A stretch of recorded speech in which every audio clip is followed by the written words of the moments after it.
Okay, so we are going to get started. Hi, everyone. It's Bunny Ellerin from Park Slope and the president and co-founder of New York City Health Business Leaders. So we put this slide up because this is really what the group was founded to do. And this has been a pretty difficult time during COVID on many levels. But one of the things that's really been sad is that we haven't been able to get together in person. And so we tried not to add to the noise too much and do a lot of, just redundant stuff, but we felt like it was time for us to try and get together and talk about issues that are relevant and maybe help ignite some conversations that help big ideas take shape among our members. So Anand, if you could move to the next slide. So we came up with this idea of a health business chat, and it's our first one. So it's a work in progress. And obviously Zoom is a work in progress too. It's not the easiest medium all the time because you can't really see people in real life. But anyhow, I just wanted to, say hopefully we will be able to do more of these. And we're excited that we have Gabby for the first one. So just sort of the rules of the game for today. We're on a chat, not a webinar. So in a webinar, you can't really see other people. We decided to go with a chat, like a meeting, so that people could see each other online. We are in the same vein, we are going to mute everyone while Gabby's speaking, and probably, then we'll have a discussion, but it would be good to stay on mute just in case there's any background noise. And obviously, we'd love everyone to turn video on, be cognizant of your backgrounds. So Gabby is going to present for the first 10 or 15 minutes about behavioral health and her area of expertise and what she's facing. And then I'll moderate the discussion going forward. What I'd ask is that you send some thoughts, questions, whatever, chat them so that I see them and we can start to pick from that. You can direct message me or put it in the regular chat, either is fine. And obviously once we get into the discussion, I just ask that everyone be respectful of time and place, no monologues or sales pitches, which is kind of the thing that, we don't like to do. And, because everybody kind of wants to participate, right? So that would be great. And yeah, okay, and the pro tip, while Gabby's speaking, there's something called the speaker view. I think in the upper right-hand corner, you might want to use that. And then when she's not speaking, if you want to see everybody, you can use a different view for full group discussions. If you're not exactly sure what that is, chat and Anand will help you. So, and thank you. I want to make sure to introduce Anand Gan, who makes everything happen seamlessly for the group. And very much so today. I have to say it's great to see names that I'm familiar with, some that I'm not. I've really missed seeing so many of you. And so with that, I want to introduce our speaker today, Dr. Gabby Farkas, who joined the group about, I think, 3 years ago. And struck me as a very innovative person to begin with. She's an MD, but who was always interested in the business of healthcare and has come to a number of our events, and we've gotten to know each other. I think she's a very smart, savvy businesswoman as well as clinician. And what topic is more interesting, or one of the topics that's most interesting today, is behavioral health, and particularly telehealth. So Gabby, I'm going to turn it over to you. Thank you so much, Bunny. And Good afternoon, everyone. Very excited to be here. Thank you for the opportunity and to spend your lunch break with me. So let me share my screen. Bunny, you have to enable me to be able to share my screen. Oh, wait. I think. Hold on. Let me see. Sorry, guys. Same thing with the. Oh, right, because we Yeah. hadn't. Okay, yeah. Yeah. Okay, sorry. Okay. So I'm going to over here and. Yeah. Okay, so behavioral telehealth is our topic today. And again, I'm Dr. Gabriella Farkas. I am the medical director, as I call myself, of Pro Behavioral Health. And let me start by talking a little bit about myself and background and the practice itself. So I am an MD PhD. I graduated from Semmelweis University, Hungary in 2013. And then I came over to New York for a psychiatry residency at Northwell Health, which was back then Long Island Jewish Medical Center, where I graduated from in 2017. Started Pearl as a private practice in 2018 as a video psychiatry practice. So long before COVID, we were ahead of the curve. Hired my first nurse practitioner a couple weeks after and grew the practice to 7 clinicians at this point, a combination of prescribers and therapists. We have about 800 active clients, enrolled about almost 2,000 over the course of the past 2 years. And attrition is one of our issues, which I'm going to talk about in a little bit. But we have 800 active clients and an administrative staff of 4 people, and billing services outsourced. So we do provide medication management, psychiatric medication management, and psychotherapy. We provide about 80, I would say 98% of the appointments through video. So the video pretty much, the appointment looks pretty much exactly like this picture, which is from our website. Clients sitting at home on their couch, accessing the provider from pretty much any device. Our clientele is mostly adults, very typical outpatient practice, a lot of depression, anxiety, social anxiety, ADHD, insomnia, relationship issues, workplace issues, and basically the whole slew of outpatient psychiatry. I would say most of our clients are high functioning professionals of New York City, and the age group just happened to be in their 30s and 40s, most of them. Now, in terms of the payers, most of the clients come through commercial insurance, whichever plans reimburse for telemedicine. So we have some cash patients, but the overwhelming majority comes through insurance. Our volume, so we conducted a little over 6,600 appointments in 2019. Now, a little bit about behavioral telehealth in general. So this is a 30-year-old concept, and I'm a big believer of it. And I do believe that everyone who's involved benefits. So if you think about the patient's perspective, they basically have access to the exact same standards of care. It's not inferior to in-person. It's the same standard of care that's provided to their home in a highly convenient, discreet, time and cost-efficient manner. Our practice works around their schedule, so there's no need to, take time off or, lose productivity, sit in a waiting room, travel to appointments. We also provide same-day, next-day appointments, which we started with a collaboration with Castle Connolly, concierge medicine.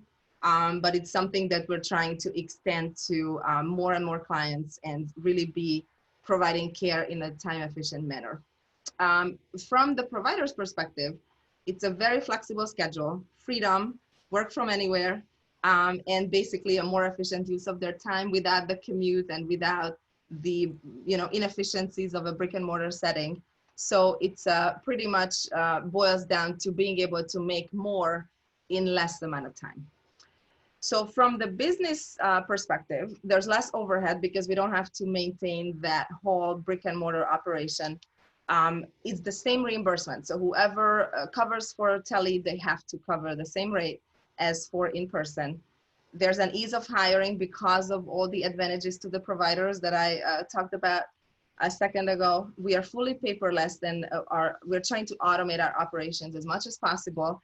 My folks know that my favorite word is workflow. So we write down everything, how we do it. We constantly try to improve and make our operations more and more efficient and more systematized, so it's less prone to human errors and omissions.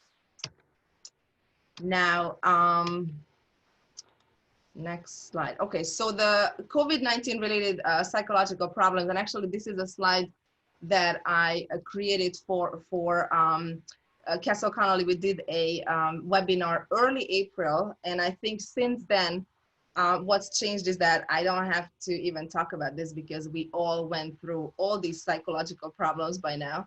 So, you know, just briefly, if you think about health issues, contracting coronavirus, being sick, being in the hospital, friends, family members being sick, worrying about their health, especially older family members, our relationships suffering from either, you know, a lack of connection and social isolation, or feeling like we're stuck together and we can't get a break from each other. Work setting changes, right? So we're expected to maintain our productivity from home when kids are running around, spouses arguing about whose job is more important, right? Or on the other hand, a lot of people losing their job and facing financial issues. Business owners, the tremendous stress on business owners and trying to stay afloat during these times. Investments going the wrong way, you know, just financial constraints a lot of people are facing these days, and just an overall tremendous change in our lifestyle, right? So we're losing our routines, habits, places, people, and we kind of all have this sense of, oh my God, the world is never going to be the same. Now, more specifically to psychiatry. So we, in our practice, see a lot of first episode, which means never before experienced anxiety, depression, insomnia, adjustment disorder, even suicidal thoughts, hopelessness, new onset substance use. So people start spiraling into psychiatric issues that they've never experienced before. And on the other hand, whoever had a psychiatric condition even before, they're experiencing flare-ups, and more severe flare-ups than before, with new, more severe symptoms. They're relapsing to substance use just honestly out of boredom. I had a bunch of patients who like been sober, clean for so long, and they're like, you know, I was just so bored this past week and I did it again. There's a difficulty using coping skills and tried and true strategies for mental health conditions. So someone with a significant mental health problem, you know, talking about depression, bipolar, that's a recurring psychiatric issue, they pretty much spend their lives trying to figure strategies around how to manage these symptoms. And these strategies are breaking down right now. If you just think about, I have a lot of clients in the city who in the past few weeks were not able to leave their home because even the hallway, even the staircase, even the street is just too crowded. They were too anxious. They have a medical problem. They just couldn't leave the home, right? And exercise and spending time outdoor is a huge component in managing our mental health. So these all contributed to more severe presentation of existing mental health conditions. And then not to mention about hiccups in treatment, right? So, I mean, you name it, and there's an issue in that component of the mental health system. So if you think about doctor's offices closing, scrambling to convert to video, the provider is not available, out sick, traveling, just, you know, not in the office, patients are not available. They are fleeing New York, traveled out of state, harder to know where they're at and how to get a hold of them. Interruption in access to medications, right? Avoidance of pharmacies. And a quick shout out to Capsule. I know they're probably on the call. We were trying to promote home delivery services to as many people as possible to minimize that unnecessary risk of going to the pharmacy. Our treatment plans are failing, right? So many times, we had the plan of stopping a medication, decreasing the dose, and we just said, okay, not this time. Let's just survive this period and we'll worry about everything else later.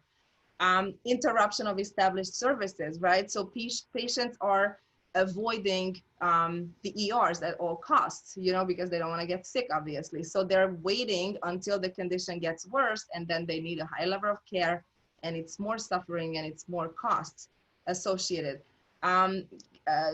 Entire outpatient treatment programs, partial hospital programs, especially for the severely mentally ill population, all the services established, the day programs, the residential housing, the oversight that their team, their ACT team, AOT team has been able to provide, all of a sudden there was a lot of interruption, less oversight. I've seen patients in the hospital who came in very ill because they mixed up the medicine, there were no oversight, they just became non-compliant. You know, people who need a lot of supervision in mental illness had a significant breakdown in their established services. If you think about entire units being closed, right? So in my hospital, which one is the unit that's going to be converted to coronavirus first? It's the psychiatric inpatient unit. So we're sitting in the emergency room, someone would need an inpatient admission and they're just not a bed to admit them to.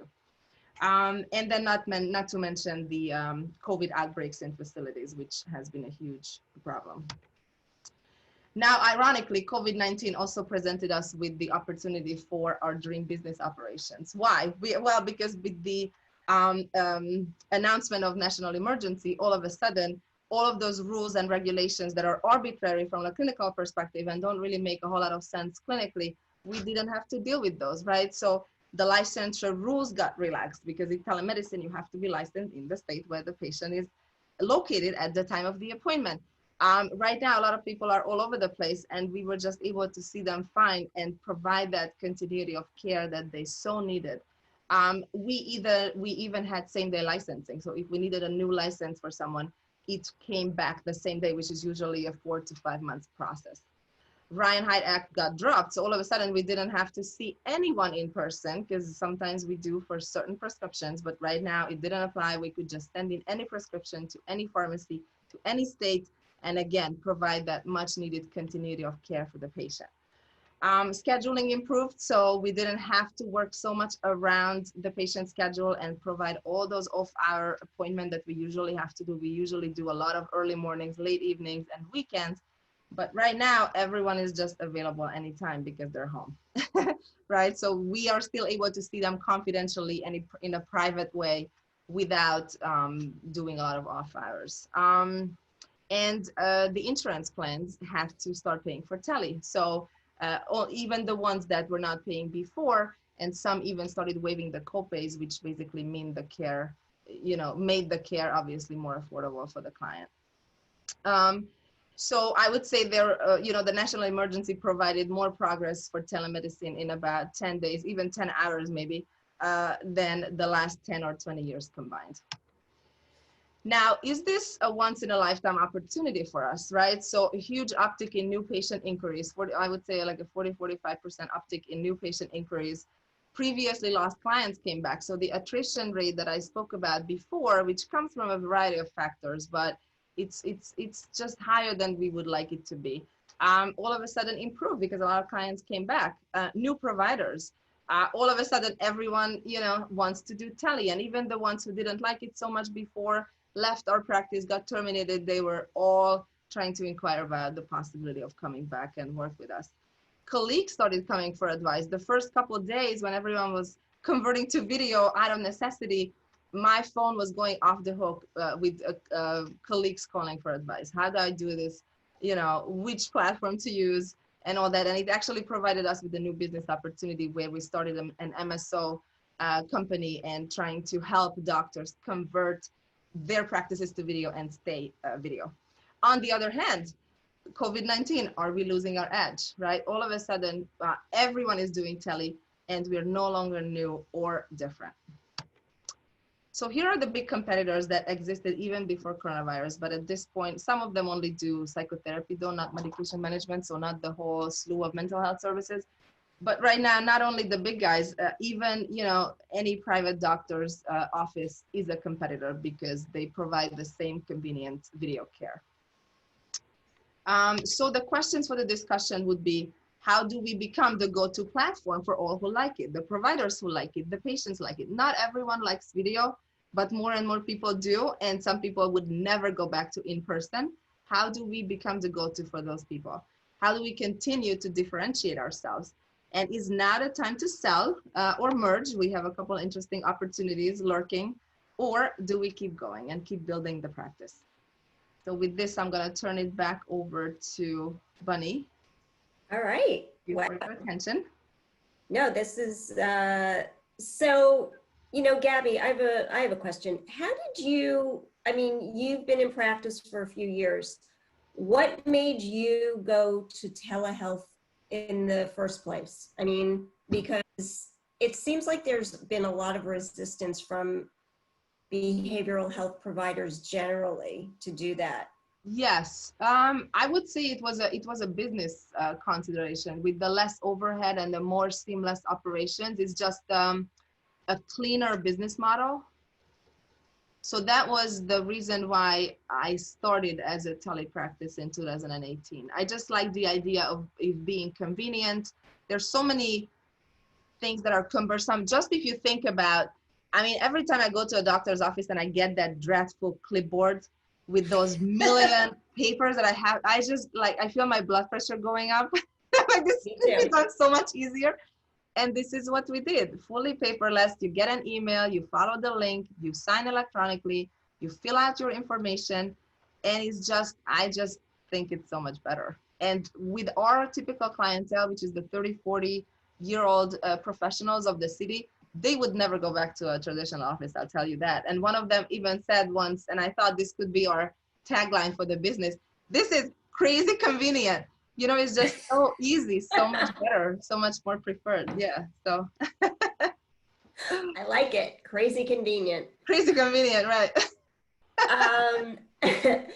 What about, and I'm going to get to the question others in a sec, but what about some of your peers? What are you hearing from them in terms of, yes, this is going to stay and it's the new wave, or I want to get back to seeing people one-on-one in an office? Very, very mixed. Very mixed. Interesting.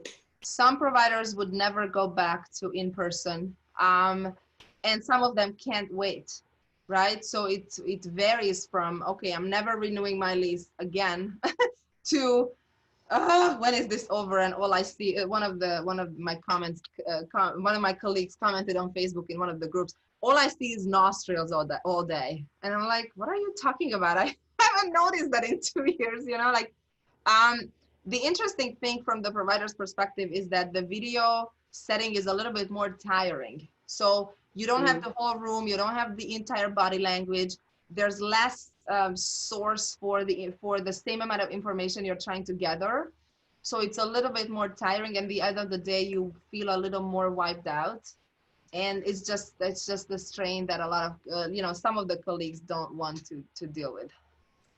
Okay, I just unmuted Jessica Pan, and actually if people can turn on their, I know that it would be great if you turn your video on just so we can see you.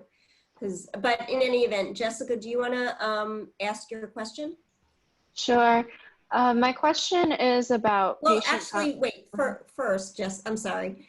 Tell us who you are, you know, a little, you know, where you work, just so we have a sense of who you are and where you're coming from. Sure. I am a mailman graduate. So I graduated from the School of Public Health from Columbia. And I found out about this group through the Columbia Health Business Conference that happens every year. And now I'm working as a clinical research coordinator at the hospital, at Columbia's hospital. Okay. And so I've always been interested in mental health, and now with it going into the telemedicine pathway. And my question is about patient confidentiality and how these type of interventions where patients may not be in a safe environment, how do you ensure that you can still have a confidential and safe conversation with them? And is there any work around like domestic violence patients who may need this type of service as well? Mm-hmm. Yes, that's a great question. So when we enroll someone to the practice, we very carefully inform them about how this is going to work and how they need a confidential space, you know, 45 minutes for the intake, 15 minutes for the follow-up sessions, depending on which service, a little bit longer, and no one overhearing them, right? So, I mean, it's something we can only control so much because obviously they don't come to our office, but what we do every single time, and as I said, it's the same standard of care. So every single time we start a video, we verify the location, right? So it can be something the patient gives us, an address. We also use a telemedicine platform that, based on the IP address, tells us at least the state where the patient's in, so we can make sure that it's a state where we're licensed and it's not going to be an issue. We are equipped to handle emergencies. Just, like if the patient was in my office, I'm able to call 911 and direct them to, and we know exactly, to room number basically, or to, the apartment number where the patient is located. So if there's a clinical emergency situation, which we have, from time to time, we are supposed to be able to act and direct EMS to their door so that they can be escorted to an emergency room. Now, if someone does not have the confidential space, it's a problem, we get a HIPAA form for whoever is going to be overhearing them. It's pretty rare, but some people live in an arrangement where there's a roommate, or most of the time they're able to make it work and ask the roommate to leave, or, the family to just go on a walk or whatever during the appointment. I have to say, I personally have not encountered a domestic violence situation, but it's a great question, right? Like, how do you help that person speak up when they don't have the privacy? Again, it's not something I encountered in the past couple of weeks, but it's definitely something that is a problem that we're supposed to be able to help with, right? And what I would say though, if any of our clients are in any kind of situation like that, they have a variety of ways to contact us, and not just video. We are available through email, secure messaging through the EMR, text. They can even chat with us instead of doing the video. So if someone is in danger, they have a variety of channels to reach us and let us know about it. So I think, there should be a way for them to let us know that they're in an unsafe situation. Again, it's not something I personally encountered during. Okay, let's refer well. What's your first name? Oh, I need to unmute you. It's Vitas Casilius, Bunny. How are you? Vitas, hey, how you doing? Good. How are you?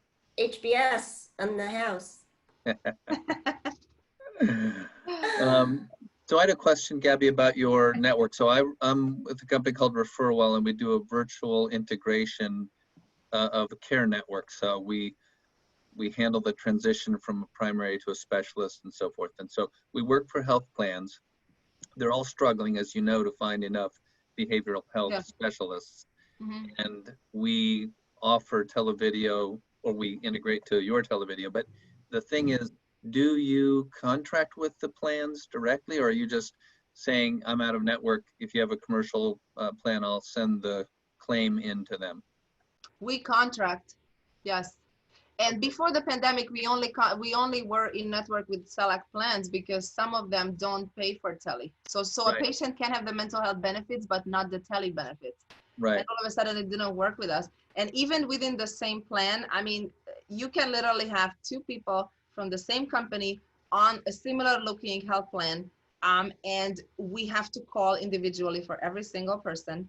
And one of them will have the tele benefits and the other won't have it. So it's just one of those things, that don't necessarily make a whole lot of sense. But this is one of the reasons why, one of the points in our business that we were not able to automate, because if we were a traditional mental health office, we would be able to check benefits online and take out that person-to-person phone call that's just, such a headache every day to do for every single new patient, but we just have to do it because of the telemedicine.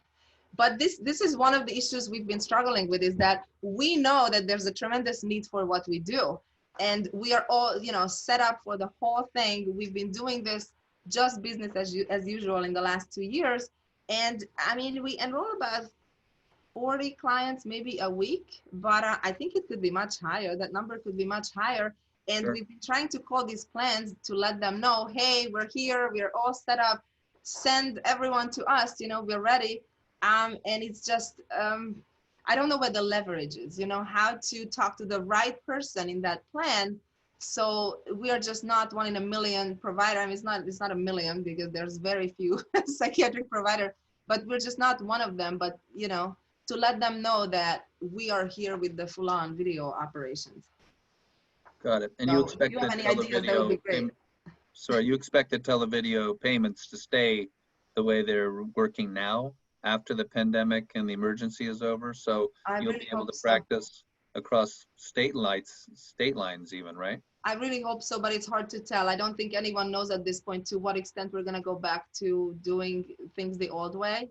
I'm pretty sure we're never gonna go back to being tele being that restrictive, but to specifically, you know, what is going to be, you know, continued to be paid for and what regulation is gonna go away, it's just hard to tell at this point.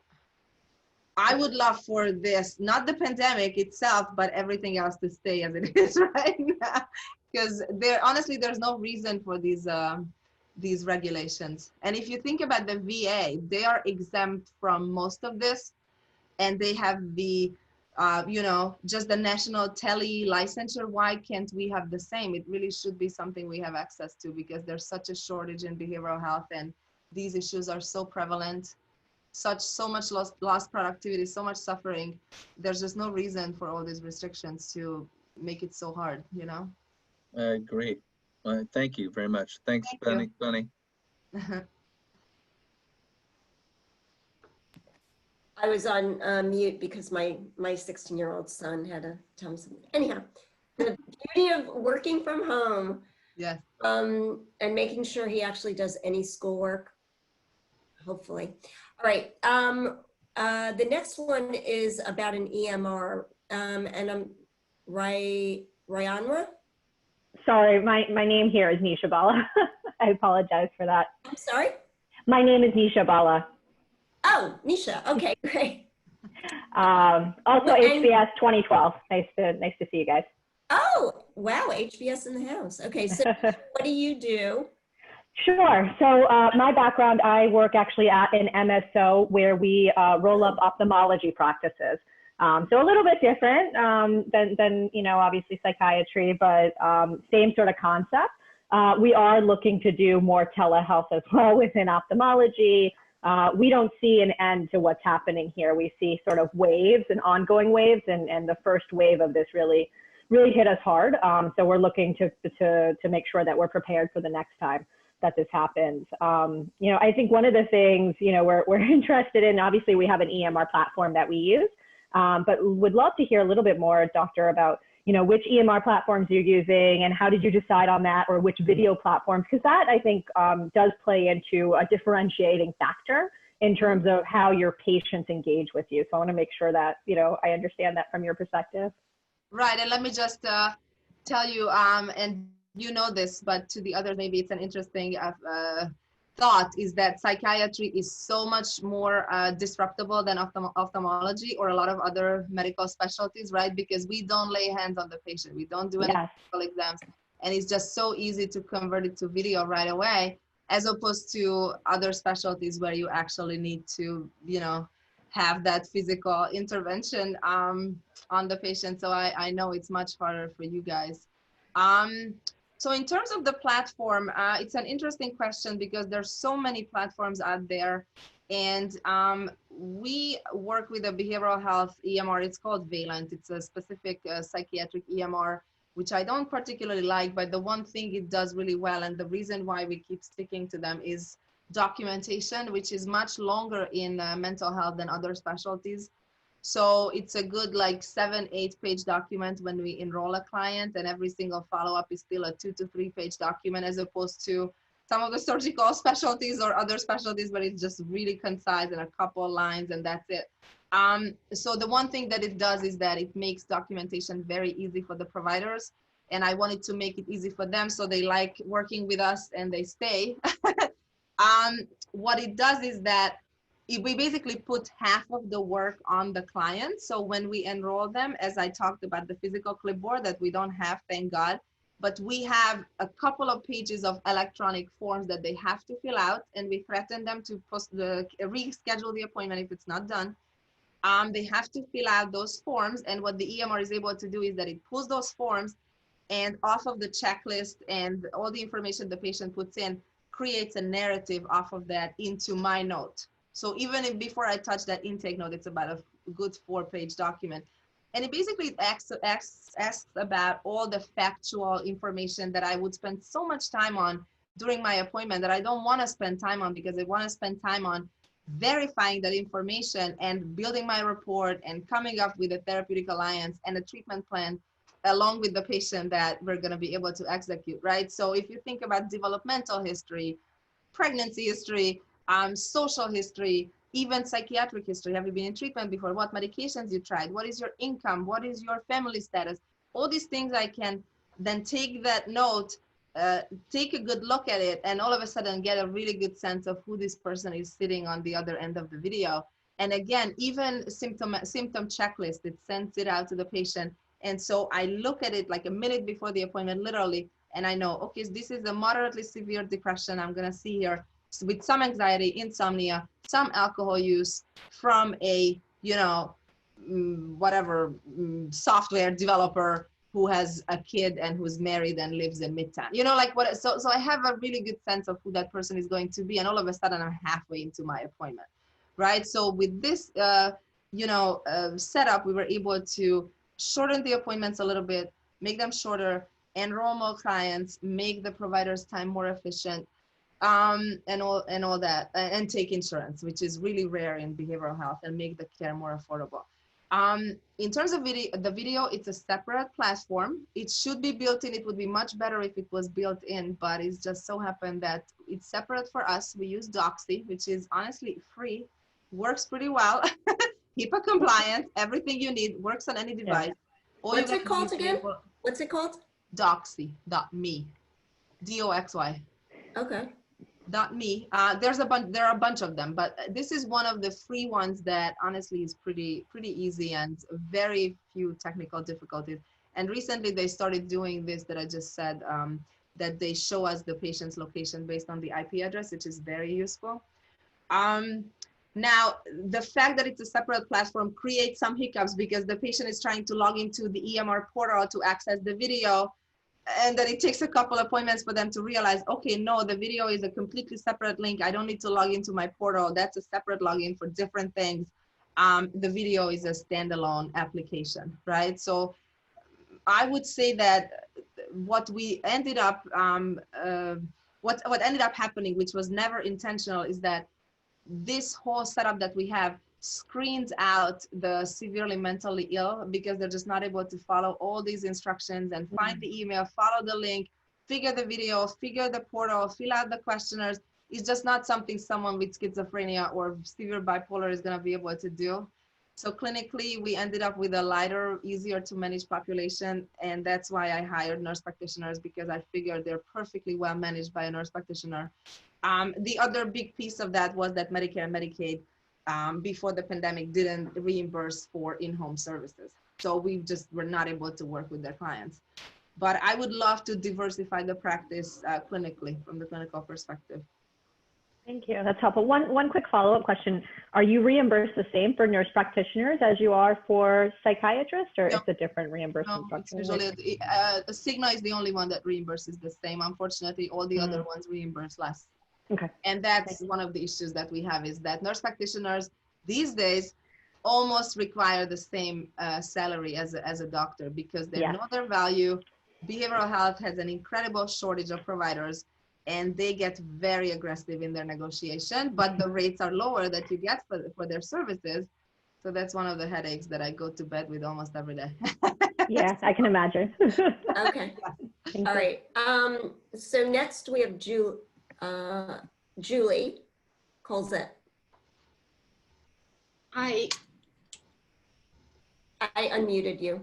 Okay, great.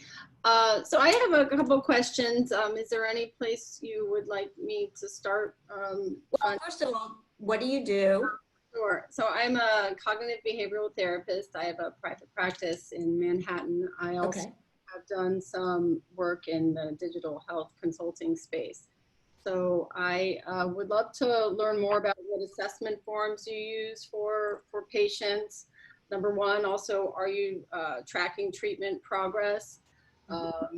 Also curious about the integration of wearables in your practice. And we know that all that data is very helpful to us. So especially in the behavioral health world. So if you would speak to any of those, Yeah. that would be much appreciated. Yeah, I'm gonna try not to go into the too much the nitty gritty because I can talk to you maybe offline. Sure. But it's so Valent has about 50 built-in behavioral health questionnaires, which are the ones that we use. Upon intake, it's a clinical history form and a symptom screener, along with the depression scale, the PHQ-9, the anxiety scale, GAD-7, substance abuse scales. So, you know, OCD scales, ADHD scales. So basically a target symptom specific, validated mental health rating scales. We also work with the American Psychiatric Association on creating new scales. So yes, we do track progress and they pull data off of the back end of our EMR. Wearables are not integrated. Unfortunately, it would be really cool. What we do, honestly, if I have someone on a stimulant, I'm gonna make them buy one of those blood pressure cuffs that you put on your wrist, 20 bucks on Amazon, and I tell everyone it's just worth it. And they pretty much do it every time I'm on the video with them and we check their blood pressure. But it would be really cool to make that a little more, you know, like a higher tech kind of integrated data set. It's just not something the EMR does, and we haven't had the capacity to figure out how to do it. And because our clients are pretty young, very few medical problems. Honestly, frequently I am the primary care provider because they just don't have a doctor. They don't care. They're healthy. They're young, you know? So it's not something that has been a priority so far. They're pretty health conscious, you know, they're overall in pretty good shape physically. So Gabby, I have a question. Yes. And obviously people can connect offline on certain things, but all right, so you're at a pivotal place, right? I'm not going to ask you any specifics around revenue or, you know, who's lurking, but we do know in the news, I mean, we've seen, at least in some industry news, that there are potentially some big acquisitions that are going to happen with some behavioral health telehealth companies. So when, you know, can you talk a little bit about what you're facing now? I mean, you've been approached by buyers. How are you thinking about it? Right. So even before the pandemic, we started getting these inquiries, but we got several during the past few weeks, and we have some pretty advanced discussions with particularly one of them. So a little bit of a different opportunity. One of them would be for, so basically both of, two major ones. Both of those would buy all the assets of the company. So basically providers, patients, you know, credentialing, everything. And then have keep us on board for patient care, keep me on board specifically for either a CMO or kind of a medical director position where I basically continue doing what I've done for someone else as an employee, right? And I think a lot of us on the call understand the dilemma of going from the freedom, but also all the stress of being a business owner to being able to put it down at 6 p.m., forget about it, and just take a salary, but lose the freedom, the creativity, the autonomy, the independence that, you know, we so enjoy, and that's why we went into this this space, right? So yes, this is the biggest dilemma, I think, because there's going to be a lot of consolidation in the space. So I think anytime in the next 5 years, if I wanted to sell the practice, I don't think it would be difficult to do.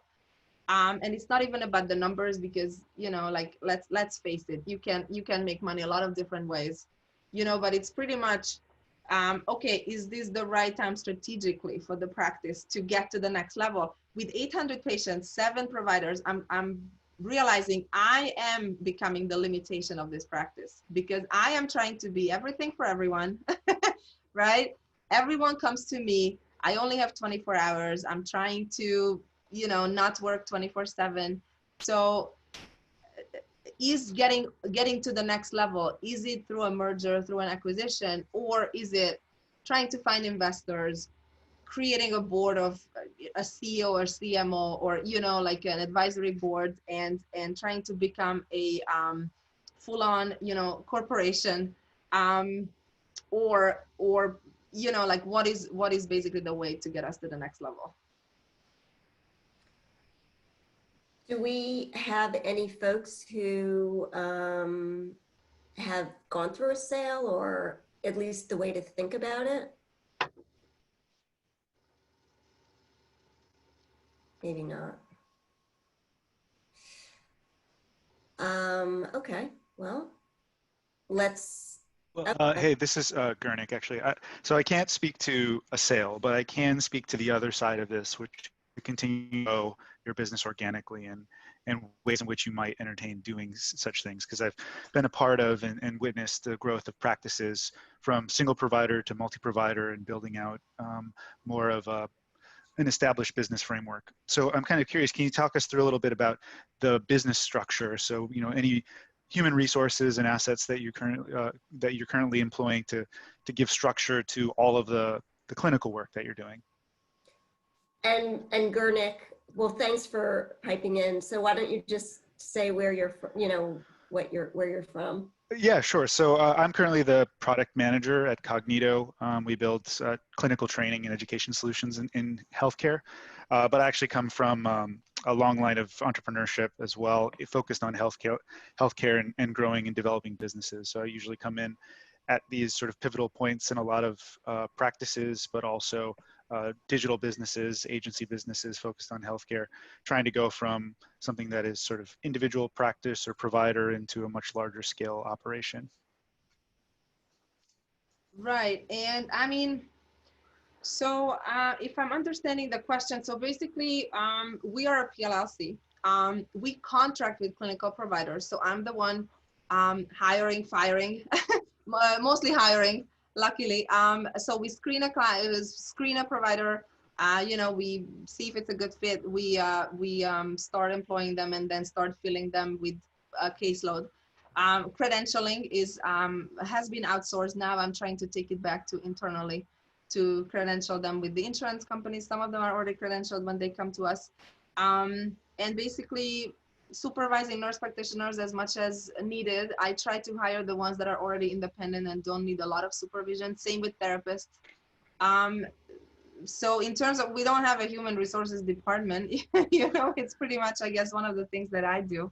I tried to promote one of my nurse practitioners to an assistant medical director position once, and it just didn't end up happening. And this is one of the things I realized, is that no one is going to be as invested in this as I am. And everyone is trying to have their time off when they're done at the end of the day. So yes, I guess this transition from, you know, being a business owner, doing everything myself, to, okay, how do we allocate those tasks so I have the right people at the right places, right positions, and I can sort of forget about, or I don't have to be everything for everyone, right?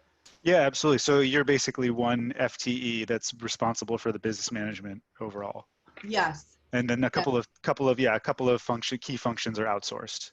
Yes, billing and credentialing. Yes. Right. So yeah, I've seen a lot of practices be really successful by hiring into those business positions, starting off with you know, case management and folks who are involved in overseeing the reimbursement and the human resources component. So you basically have 3 additional FTEs that come in and handle the primary clinical practice components, and then you can expand your provider networks in that way and allow you to budget additional resources for things like marketing, technology enhancements, and grow the team that way. So, you know, what I've seen people doing from sort of one business practitioner with a couple of clinicians underneath, you know, they'll go out and they'll either find an investment partner who can help assign and hire those FTEs, or perhaps they've been able to budget and plan for those additional incorporations through planned expansions of patients and resources, which it seems like you're in an opportune position right now with you know, foreseeable increased demand. So there's, I think, a really nice pathway for you to grow this organically for the next 6 to 12 months, taking full advantage of the increased demand and get yourself into a much better position to potentially sell on the back end of that as well. Makes sense. Thank you. I took note. Thank you, Gurnik. Yeah, you're welcome.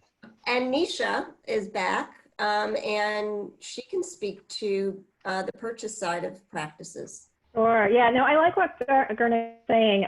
One other thing to consider here as well is that you know, obviously you can hire an FTE, but you can also just outsource to a vendor until you get big enough that you would actually need a full-time employee, especially for billing, credentialing, marketing. Finding the right people is probably the hardest thing to do. But once you do, I think it takes a lot of the work off of your plate. So I'm sorry, I got kicked off. I don't know where you guys were in the conversation, but you know, some of the things that you really want to make sure that you're ironing out, and probably having a really good lawyer, a transaction lawyer who understands how to do this is super important for the negotiation. We see a lot of our medical practices and ophthalmologists who will come in and they're using their real estate lawyer or maybe their accountant to do the transaction negotiation, and it never bodes well for them, and it makes the whole process longer, and nobody really maximizes value in that situation. So I think that's really, really key. But one of the things, you know, I think that all of our doctors, everyone that we work with from a medical practice perspective, you know, what's really important is making sure you're getting and maximizing the multiple and minimizing the earnout that you would have to have in your contract. So getting cash up front is sort of king, because basically what happens is once you sign that paper, there's a lot of things that you don't have control over anymore, right? And you can try to document everything, but you know, through the process, it can become a little bit hairy. So again, trying to get as much as you can up front and get that in your pocket. One thing, and in conjunction with that, anything that you want, make sure it's in writing, either in the contract, an amendment, an addendum, because I will, you know, I'm speaking from sort of the private equity and the MSO side. There's a lot of things that people will say, but a year down the road, it's maybe in an email or it's not honored. And if it's important to you, it really needs to be documented. The other thing, just to call out here, a lot of our physicians don't realize how much control they give up. So things like very simple things sometimes, like marketing, branding, logos, colors. People get really, you know, sort of upset about. They say, well, I don't like this or I don't like that. And you know, once you sign over your practice, you don't really have that control anymore. So you want to be really careful about that and make sure you understand what's important to you. And then the other, you know, the last thing I'll call out, because I think this is important and it's sort of unprecedented right now, with what's happening with COVID. What we're seeing and actually doing, and it's not just us, it's a lot of different companies, hospitals, everyone's renegotiating contracts. And this is renegotiating of contracts in midterm, right? And so you have a 5-year contract, you should be paid as a salaried employee, but because of COVID, you know, the cash flow is not there, and all of a sudden you're looking at a completely different, you know, salary scenario. Just be aware of that, because again, I don't think that would have really ever been the case before. But we have had to do that with a lot of our doctors, and we're trying to do it in a partnership fashion, but it's not an easy pill to swallow when you think you're signing on for X and all of a sudden, you know, you're being paid 20% of that for a period of the shutdown. And therefore, you know, you are not making what you thought you were making. And then trying to bring that to court is actually really difficult, especially during this time. So just wanted to call that out, because I don't think anyone really talks about that too much. Thank you. That's very helpful. Thank you, Nisha. Yeah. Would you be able to talk to valuation for a second? Sure. Yeah, absolutely. And I know it's different for psychiatry because it's basically, you know, good faith. We don't have any, you know, like devices. Yeah, I mean, you should be looking at, the way we look at it, especially even within ophthalmology, there's not a lot of actual physical assets that are worth buying.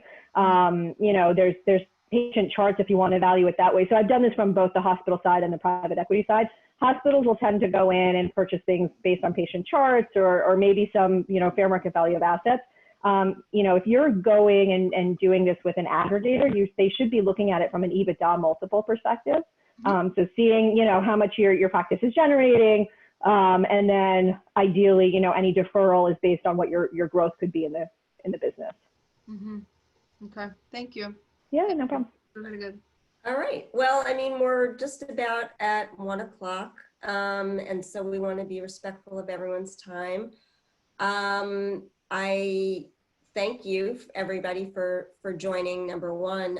We're going to send out, and thank you, Gabby. I hope you got something out of it. Yes, thank you. Thanks for the opportunity. We're going to send out, you know, a questionnaire, but more so, it'd be great if you all could just email and just let us know, is this a good format? Do you have an issue that you'd like to talk about? Is there an area that's of interest to you? Do you have a, something that we can focus on? And then we'll go from there. We are starting to think about additional things that we're going to do over the next few months. And hopefully if this is a format that works, even if it's a small group, and it gives you some insight and helps you in your business, then I think that's a good thing.